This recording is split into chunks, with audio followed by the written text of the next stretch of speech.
Hello everyone, class 5th maths icon exercise 8.2 question number 1 दिया गया है। Name each of the following angles given below.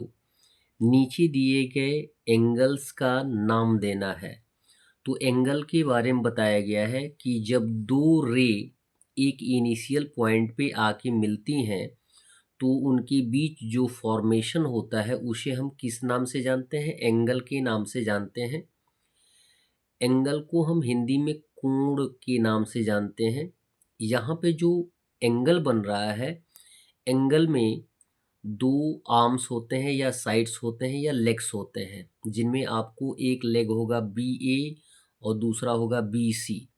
और जो B है, ये जो कॉमन पॉइंट है दोनों रे का, उसके बीचों बीच एक टर्म फॉलो किया जाएगा जिसे हम क्या बोलते हैं? एंगल बोलते हैं। और इस एंगल का नाम यदि हम एक्सप्रेस करना चाहेंगे तो एंगल बी के रूप में भी हम एक्सप्रेस कर सकते हैं। किसी भी एंगल को हम तीन तरीके से एक्सप्रेस कर सकते हैं।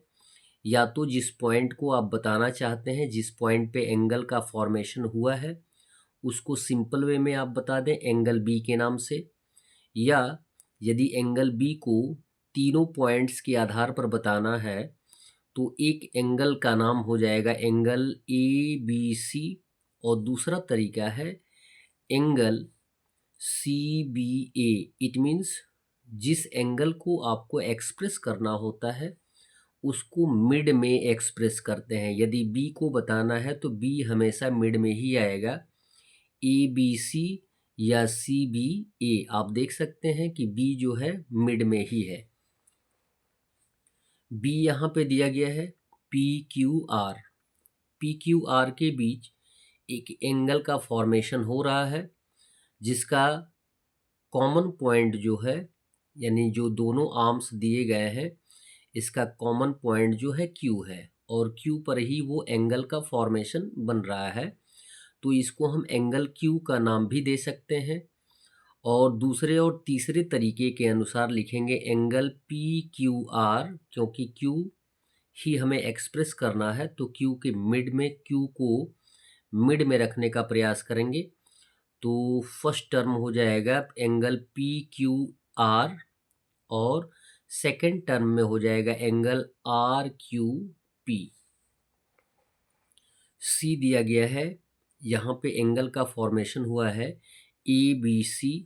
यहाँ पे आपको दिया गया है कि जो कॉमन वर्टेक्स है या एंगल का जो वर्टेक्स है वो क्या है? बी के नाम से बताया गया है। तो इस एंगल को हम एंगल बी के भी नाम से एक्सप्रेस कर सकते हैं और दूसरे जो तरीके दिए गए हैं उस तरीके से भी हम एक्सप्रेस कर सकते हैं। दूसरा तरीका क्या है? एंगल ए बी सी, यानी बी को हमें एक्सप्रेस करना है तो बी हमेशा मिड में आएगा। और जो दूसरा तरीका है वो है आपका एंगल सी बी ए। एंगल का सिंबल हमने एक्सप्रेस किया है, आपको बार बार लिखने की आवश्यकता नहीं है। यहाँ देखेंगे कि एक सीधी लाइन है जिस पे 3 पॉइंट्स दिए गए हैं ए ओ बी। यहाँ पे ए ओ जो है एक वर्टेक्स है जिस पे एक एंगल का फॉर्मेशन हो रहा है, ठीक है। तो ये ओ जो होगा वो वर्टेक्स होगा। या तो आप ओ पर बन रहे फॉर्मेशन एंगल के नाम को एंगल ओ के नाम से भी एक्सप्रेस कर सकते हैं, या एंगल ए ओ बी के भी नाम से एक्सप्रेस कर सकते हैं, या एंगल बी ओ ए के नाम से भी एक्सप्रेस कर सकते हैं। ए ओ बी या बी ओ ए। ई दिया गया है, यहाँ पे एंगल का फॉर्मेशन हुआ है टू रेज के कारण, और वर्टेक्स क्या दिया गया है? वाई दिया गया है, जिसमें नामकरण किया गया है एक्स वाई जेड। या तो आप इसके इंटीरियर एंगल को बता लें या आप इसके एक्सटीरियर एंगल को बता लें, नाम एक ही आएगा। वैसे हम इंटीरियर एंगल की ही बात कर रहे हैं। तो यदि वर्टेक्स वाई है तो इस एंगल को एंगल वाई के भी नाम से हम एक्सप्रेस कर सकते हैं, और दूसरे जो तरीके दो बताए गए हैं उस तरीके से भी एक्सप्रेस कर सकते हैं, जिसमें एंगल y को एक्सप्रेस करना है तो लिखेंगे एंगल एक्स वाई जेड, और जो इसका दूसरा तरीका है वो है एंगल जेड वाई एक्स। हमने इसको एक्सप्रेस कर दिया है। एफ दिया गया है, यहाँ पर भी एंगल का फॉर्मेशन हो रहा है और इसका नाम दिया गया है ओ ए बी। क्लियर।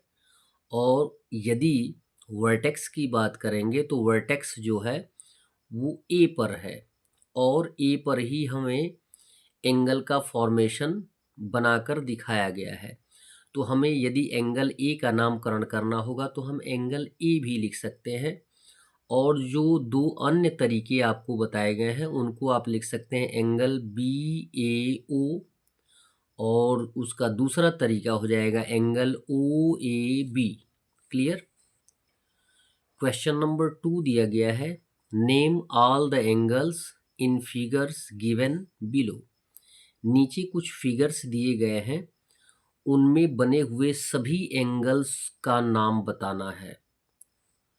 एक वर्टेक्स है और इस वर्टेक्स पे आपको दिखाया गया है अलग अलग दो एंगल्स बनाकर। तो इसमें कुल कितने एंगल्स होंगे, तो आप पहले एक एंगल को काउंट कर लेंगे इस फॉर्मेशन को। इसका नाम हो जाएगा एंगल ए ओ सी। जिस एंगल को आपको एक्सप्रेस करना होता है उसको मिड में लिखने का प्रयास करते हैं, तो लिखेंगे एंगल ए ओ सी। और दूसरा एंगल जो बनेगा यहाँ पे बनेगा, यानी इनके बीच बनेगा, इन दो आर्म्स के बीच बनेगा, तो इनका नामकरण करना होगा तो लिखेंगे एंगल सी ओ बी। और तीसरा एंगल जो होगा ये कंप्लीट एंगल होगा, तो इसका नाम हो जाएगा एंगल ए ओ बी, जिसको हमने यहाँ पे पॉइंट आउट कर दिया है।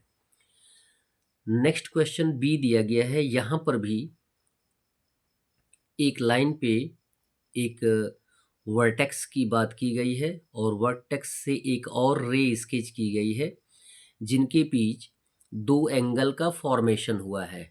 यानी ए ओ सी के बीच एक एंगल का फॉर्मेशन हुआ है और उसके बाद सी ओ बी के साथ एक एंगल का फॉर्मेशन हुआ है और एक टोटल एंगल का फॉर्मेशन हुआ है। इट मीन्स 3 एंगल्स हैं यहाँ पे। तो यदि हमें इसके बीच का एंगल यानी इस एंगल को एक्सप्रेस करना होगा तो लिखेंगे एंगल ए ओ सी। ये फर्स्ट वाला एंगल हो गया। सेकंड वाला एंगल जो है इसे अगर एक्सप्रेस करना होगा तो लिखेंगे एंगल सी ओ बी। लिख लिया आपने। और ये जो कंप्लीट एंगल है इसे हम एक बार एक्सप्रेस कर देंगे तो ये आ जाएगा एंगल ए ओ बी, जिसको हमने यहाँ पे एक्सप्रेस कर दिया है एज ए रिटन वे में। That's all. वीडियो को लाइक करें और चैनल को अवश्य सब्सक्राइब करें। साथ में अन्य मित्रों को भी बताने का प्रयास करें, अपने सहपाठियों को भी बताने का प्रयास करें। धन्यवाद।